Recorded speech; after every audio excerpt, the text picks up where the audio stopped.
Well, good afternoon. I hope everybody's well and surviving the half-term blues. Either you've had a great time with your kids and really enjoyed it, as I've done, or you might be a little bit stressed and anxious and just praying for Monday when they go back. That's quite normal. We love spending time with our kids, but they can wear us out. Never mind, but I hope you've enjoyed the half-term break. Okay, so today we're talking about happiness. We did a few videos earlier in the week and last week about happiness, and thanks to everybody who sent me the comments and questions and been sharing the posts. So what I've decided to do is for the next 3 or 4 videos we'll focus just on how to become happier. There's a load of skills that happy people have, mental habits that they practice automatically. They don't usually realize that they're doing them, and we'll cover some of those over the next couple of videos and help you to be happier. That's the whole idea. Being happy isn't difficult. It's a very simple set of skills that we just need to get into and start to practice again and again. Anybody can do it. Anybody can be happier than they are. I've met some people who are wonderfully happy and spend quite a bit of time looking to be even happier again. So it's very, very simple, but it is about a little bit of practice. You do have to put the work in. It's not complicated, but I will share these skills with you and I'd love your feedback. So as ever, please, if you have any questions, do put them in the comment section or send me a private message after the video is finished. I'll cover those questions and comments further on down the line. And thanks again to everybody who shares these with their friends and family. By all means, share them on Facebook, because it means we get to more people and it means we can help as many people as we can. And yes, there will be a link to the YouTube channel with lots of resources at the end of this video. So, first of all, I want to say that happiness is a skill. It's an attitude, okay? It's not something magical. It's not something complicated that you need a degree for. It's something that we can switch on at will when we need to. We can happily drive to work. We can happily converse with our partners. We can happily make the tea, happily deal with our kids. It's really about what's going on in here in the mind as we do all of these things, and we'll teach you to do that. Simple mental habits. So first of all, if you want to be happier, you need to make a decision. Why do you want to be happier? That's what it's about. It all starts with a decision, and we have to find out the whys. So the first question to ask yourself is, how is your life going to look different once you started to become happier? Might sound like a silly question, but what I want you to do is to get a piece of paper later on and sit down and think, how will your life look when you're happier? So first of all, how will you feel? How will you go about your day? Will you walk into the supermarket with a bit of smile on your face?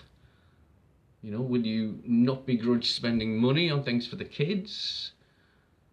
These are all questions to look at. So first of all, how will you feel when you're happier?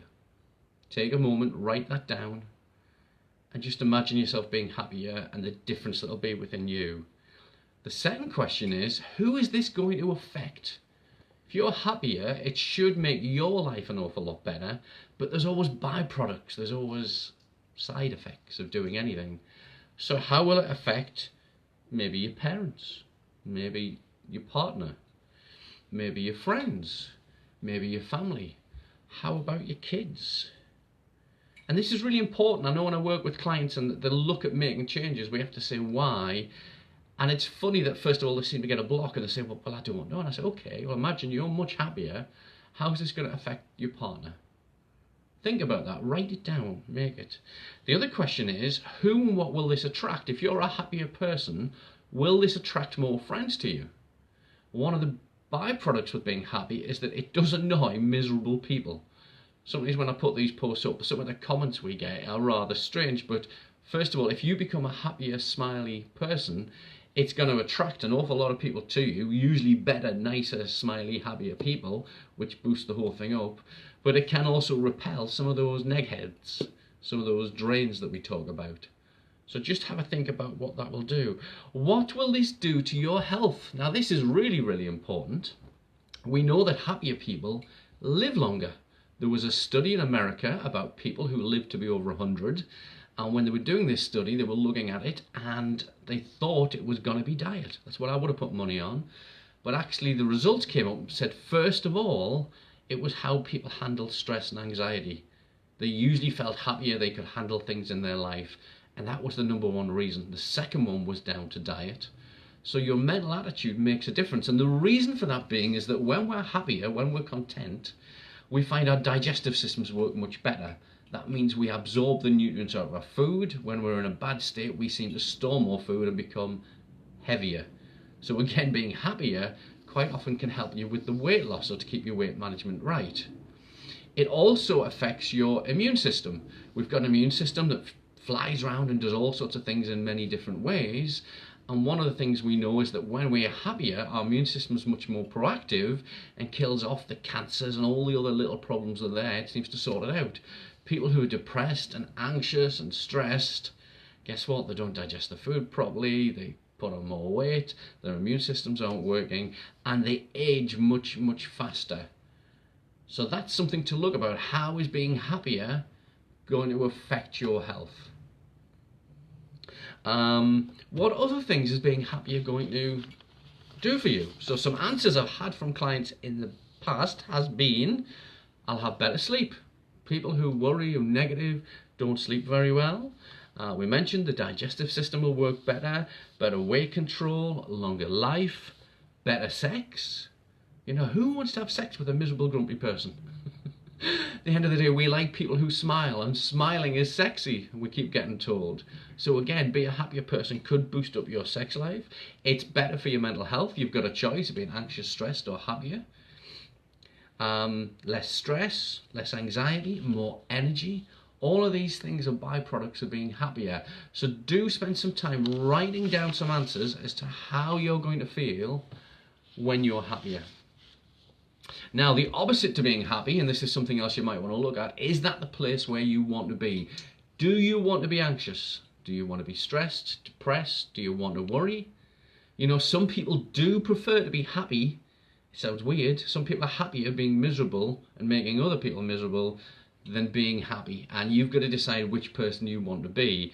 We've talked about the radiators and the drains in life. The radiators are the people that people like, they're attracted to, they give off lots of energy, they draw energy, they seem to find less hassle in life, they handle problems far better, and that's all a mental attitude. But then we've also got the drains, and we all know some drains. You know, the people who drag you down, who take up all your time, the people who always put a negative comment on your Facebook post. Which one do you want to be? You've got to choose. Do you want to be this happy radiator, or do you want to be this negative drain? And this is really, really important in life. So you need at some point to make this decision. If you don't want to be where you are, and you want this transformation, you want to be happier, you want better health and everything else that goes with it, it's making that decision to say, from today, I'm going to be happier. It doesn't mean you're going to be happy 24 hours a day, but little steps in making things happier is a far better way. So go through, do that exercise, decide if you want to be happy or negative. And then there's also, some of you might get a little bit of resistance mentally when you do this, because I know with some clients, when I start going through the change work, I get people who give me answers such as, I can't be happy. My life is always awful. Everybody hates me. It's where I live, it's my situation, it's my environment, all sorts of stuff. And guys, I'm going to be tough with you, and I do this with clients. That is stinking thinking. That's a really negative way to think in life. We can change our attitudes. There's always good things going on around us, and there's always negative things. And it really depends what you're looking for. In NLP, we call this sorting for good and sorting for bad. Some people naturally do one or do the other. And again, just tweaking things makes a change. So I won't take excuses, guys. If you're coming up with rubbish like, I can't change is too hard, that's absolute rubbish. You're damaging yourself, and that's not good. And just these little exercises will help you to do it. As I mentioned, some people like to be miserable. If that's you, if you don't want to change, if you're not willing to put a little bit of time in each day, you might as well switch off and not watch these videos in the future. Go away and be miserable. But this is really for the people who want to make the changes. So you've got a choice now. You can either start to move to be happier, or you can start to stay where you are, depending which way you want to do it. But you've got to make the choice. So do the exercise, see where you want to be. If you want to be happier, if you want your life to be better and all the benefits to go with it, I will have a lot more videos for you over the next coming days to help you to do it with lots of little exercises. And I'd love you to tune in and to watch those. So find your why. We'll do it step by step, make it happier. And finally, thank you again for everybody who gives me your comments, your questions. I love those. And if you've got any questions about happiness, do send them to me either by private message or as comments onto this video, and I'll cover some of those over the next couple of days. You know, it might be that you've got a situation that's difficult to handle. It might be somebody else around you. Do send me those questions and I'll answer those the best that I can. Please, if you can, do keep sharing these videos. I love it when you share them or tag your friends, and I'll put a link to the YouTube video up very, very shortly. There's lots of free resources there. So go out and enjoy the rest of your day, and I'll see you tomorrow. Take care.